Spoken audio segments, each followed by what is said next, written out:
My name is William Carew. I'm the head of the African Union Economic, Social and Cultural Council, an organ of the African Union that is composed of various segments of civil society organization that actually form up the assembly, which we call the General Assembly of ECOSOCC. ECOSOCC is an advisory organ that provides policy input into the policies and programs of the African Union. So because of its technical nature, in terms of implementing activities at the country level, at the regional level, and at the continental level, it has the potential and the abilities and the competency in order to be able to provide input from a practical point of view in terms of experience on what they are doing from a civil society point of view, addressing various developmental issues.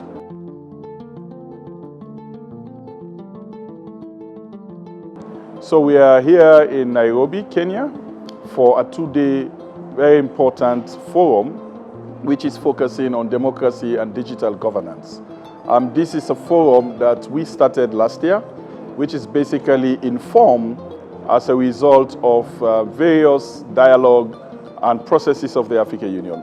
One was the Accra Dialogue, where the African Union convened various stakeholders to look at issues on unconstitutional changes of government in Africa and what are some of the fundamental causes of unconstitutional changes in government of Africa. And then the second was the Malabo Summit, which the African Union had some years ago, basically looking at the same and come up with various decisions and action as to what the African Union as a continental body can do in addressing issues of unconstitutional changes of government. So immediately after that forum, ECOSOCC as an organ of the African Union decided to organize a citizens forum on democracy and on constitutional changes of government, which was the first edition that took place in Lusaka, Zambia, at the margin of the Media Coordination Summit.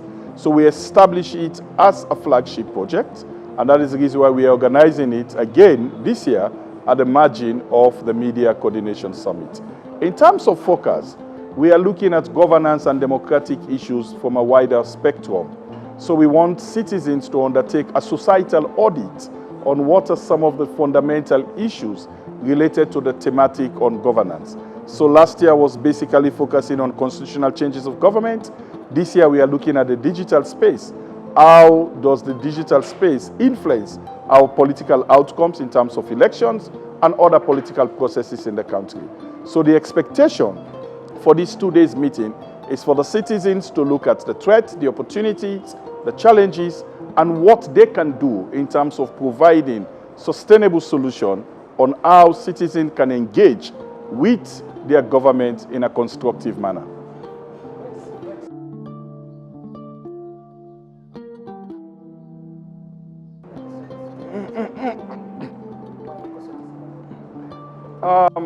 Yes, in terms of the reason why ECOSOCC is in Nairobi, one is because the media coordination meeting is happening in Nairobi, and you have all the various stakeholders. Our political leaders are going to be convening here in the next few days to discuss regional economic communities issues and the coordination within regional economic communities and the African Union as the building block for our integration. And because of these various stakeholders that will be here, it is only prudent for us as a civil society organization or the civil society organ of the African Union to have an interface with key stakeholders. So that is the reason why we are organizing this meeting at the margin of the coordination meeting, so that the African citizens will also have the opportunity to interact with the leaders and have the opportunity to be able to discuss pertinent political, socio-economic issues that affect their continent, but specifically looking at democracy and digitalization as a key important issue within this particular year in terms of our thematic focus on what citizens need to do and need to contribute in terms of the discourse.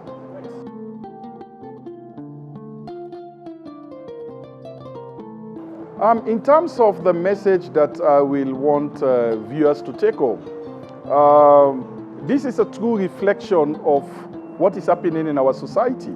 we have been able to look at digitalization from a various spectrum. We looked at it from the economic point of view, or the economic dimension.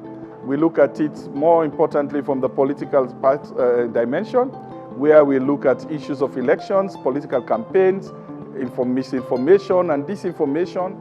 And we look at the opportunity and the space in terms of political tolerance and the ability for political parties and citizens to participate in electioneering processes and our democratic processes, which the digital space has actually provided. But at the same time, we also look at the threat and the potential threat and the underlying factors which has also affected our democracy to a very large extent. So what came up for me is the aspect of the solutions that are provided by the various experts.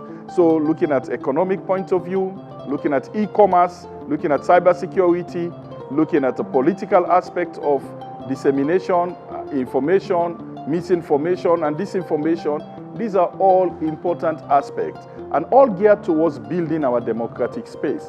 So I think it's a very interesting and a very powerful platform because citizens are able to take leadership and they're able to take ownership of pertinent issues that affect their development and provide sustainable solutions towards addressing it.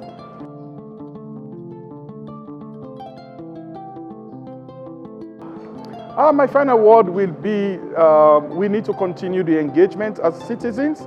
It is very important that the African citizens are at the forefront of their development. We can only achieve the Africa we want and the economic transformation and political development that we want when citizens are empowered, when they have the right space to discuss pertinent issues that affect them, like what we are doing here, when you create that space for dialogue and a constructive dialogue between government and African citizens. So I think we're in the right trajectory. We just continue to engage in the same pace, in the same manner, with the same mindset. I'm pretty sure Africa will get to where we want it to be.